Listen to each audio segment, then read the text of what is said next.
ગઢપુર પાસેના માંડવધારના જેઠા અને મેરામણ ગોવાળિયાએ ગરાસની તકરાર બાબતે દાદા ખાચર હારે વેર બાંધેલું. શ્રીહરિના પ્રબળ પ્રતાપે કોઈ દાદા ખાચરનો વાળ વાંકો કરી શકતું નહોતું. એક વખત એ લોકોએ એવું નક્કી કર્યું કે સ્વામિનારાયણને પકડીને કેદ કરી લેવા અને દાદા ખાચરનો ગરાસ લઈ લેવો. એમ વિચારીને લોટકા માણસો ભેગા કરી રાખ્યા હતા. આ વાતની શ્રીહરિને ખબર પડતા રાત્રે શ્રીહરિ, ભગુજી, નાજા જોગિયા વગેરે 4-5 શૂરવીર પાર્ષદોને સાથે લઈને હથિયાર બાંધીને માંડવધાર બાજુ ઘોડે ચડીને ચાલ્યા. ચારેકોર ગાઢ ને ઘોર અંધકાર છવાયેલો હતો. માંડવધારના કેળે ચારેકોર સુનકાર હતો. ક્યાંક ક્યાંક શિયાળની લાળી સંભળાતી હતી. તમરાનો તમ તમ અવાજ સંભળાતો હતો. રાત્રિના 4-5 ઘોડે સવાર સાથે શ્રીહરિ ચાલ્યા. પણ કેળામાં ઘનઘોર અંધકાર હોવાથી બધે ઘોડે સવાર દિશા બાંધીને ચાલતા હતા. શ્રીહરિએ પાછળ જોયું તો સંગાથે ચાલતા એકાદ પાર્ષદ ઓછા હોય એમ જણાયું.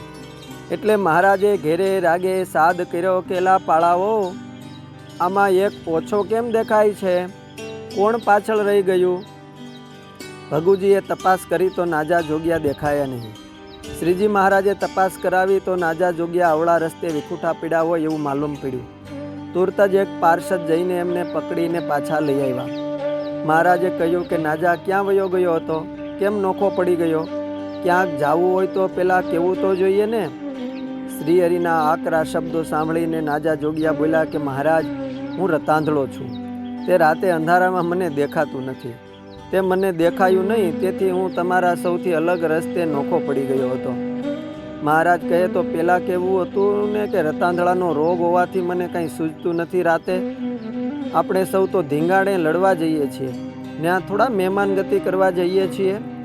નાજા જોબિયા બોલ્યા કે મહારાજ, મારી આબરૂ જાય એટલે મેં આજ સુધી કોઈને કીધું નથી કે મને અંધારામાં સૂઝતું નથી. શ્રીહરિ આકરા થયા અને બોલ્યા કે લુંબા કાઠીની જેમ લાજ બચાવવા કપટ કર્યું, પણ અંતે તો લાજ ગઈ ને. આમ કહીને શ્રીહરિ નાજા જોગ્યા અને સૌ સાથે પરત લીધા અને રસ્તે ચાલતા ઘોડે સવારોને એક દ્રષ્ટાંત વાર્તા કહી સંભળાવી. લુંબો કાઠી રતાંધળો હતો. એક દિવસ એની ફઈની દીકરી, એની સાળીના લગ્નનો પ્રસંગ હતો, એટલે ફૂઈના ઘરે એ ગામત્રે ગયો. રાત પડી એટલે એને આંખે અંધારા વછૂટ્યા.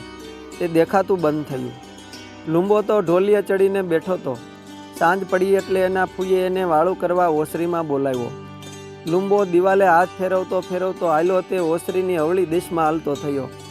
એના ફૂઈએ એને આમ અવળો જોતો જોઈને સાદ કર્યો કે જમાઈ રાજા, આમ અવળી દિશામાં ક્યાં હાલ્યા?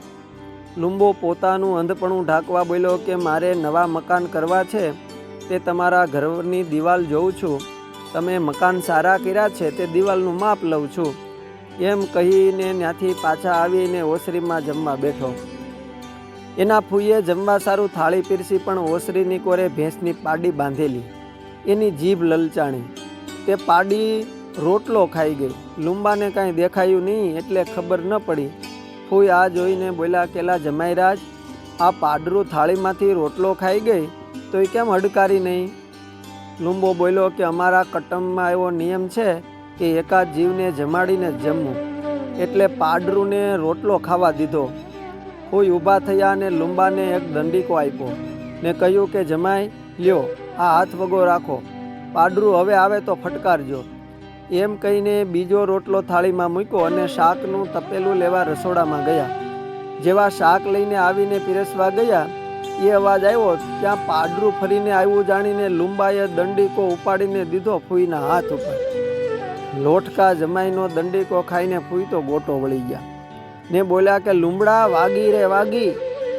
આ સુણીને લુંબાને એમ કે ઘરમાં આગ લાગી. તે બરાડા પાડવા લાગ્યો. તે ફૂઈ મને ઘરમાંથી બહાર કાઢજે, હું રતાંધળો છું, તે રાતે કાંઈ સૂઝતું નથી. આમ વાત કહી શ્રીહરિ ખટખડાટ હસતા હસતા કહે તે નાજા, તમે આજ લુંબાના જેવું જ કર્યું. લુંબાની જેમ છેવટે તમારી પણ લાજ ન રહી. શ્રીહરિની આ વાત સાંભળીને સૌ પાર્ષદો હસ્યા. રાતના અંધકારમાં પ્રસન્નતાનું મોજું ફરી વળ્યું. થોડેક આઘારા ચાલ્યા એટલે નાજા જોગ્યા કહે કે મહારાજ, તમે આ અડધી રાતે કોકની આરે બાંધવા હારું ઉપાડ્યા. સવારે નીકળવું હતું ને. જેઠો ને મેરામણ એમ તો લોટકા છે, એટલે સોમલા ખાચર, સુરા ખાચર વગેરે સૌને હારે લીધા હોત તો સારું થાત. મહારાજ, આજ તો માર ખાવાનું નક્કી જ લાગે છે હો. મહારાજ કહે, તમે સૌ ફોસી છો, તમે પાછા વળો, અમે એકલા જ એમને પોગી વળીશું. એમ કહીને માણકીને પગની એડી મારીને વીજળી વેગે પોતાના ઐશ્વર્યથી શ્રીહરિ માંડવધાર આવ્યા. પાર્ષદો તો સૌ ઘણા પાછળ રહી ગયા. માંડવધાર આવીને જ્યાં જેઠો અને મેરામણ એના સાગરીતો આરે બેઠો હતો ત્યાં આવીને જાપો ખખડાવીને મ્યાનમાંથી તલવાર કાઢીને શ્રીહરિએ પડકારો કર્યો કે ક્યાં ગયા સ્વામિનારાયણને પકડનારાઓ, બહાર નીકળો. એ વખતે એ સૌ સાગરીતોને એમ દેખાયું કે સ્વામિનારાયણ તો મોટી ફોજ લઈને આવ્યા છે, આજ તો ધીંગાણું થશે અને આપણે સૌ જીવથી જાહું. એમ વિચારીને સૌ જીવ બચાવવા ભાગી ગયા. એક પણ જણ શ્રીહરિને પકડવા સારું ઊભો રહ્યો નહીં. એટલી વારમાં ભગુજી અને સૌ પાર્ષદો માંડવધાર આવી પહોંચ્યા. એટલે એ પહોંચે તે પહેલાં તો જેઠો ને મેરામણ ભાગી ગયા હતા. શ્રીહરિ અને સૌ પાર્ષદો વળતી રાતે ગઢપુર પરત આવ્યા. એ રાતની નાજા જોગિયાના રતાંધળાપણાની વાત બીજા દિવસે સૌ વચ્ચે શ્રીહરિએ કહી જણાવી. શ્રીહરિ કહે કે લાજ બચાવવા કોઈ વાતનું કપટ કરીએ તો અંતે ફજેત થયા વિના રહે જ નહીં. અસ્તુ. જય સ્વામિનારાયણ. ભક્ત ચરિતમાંથી.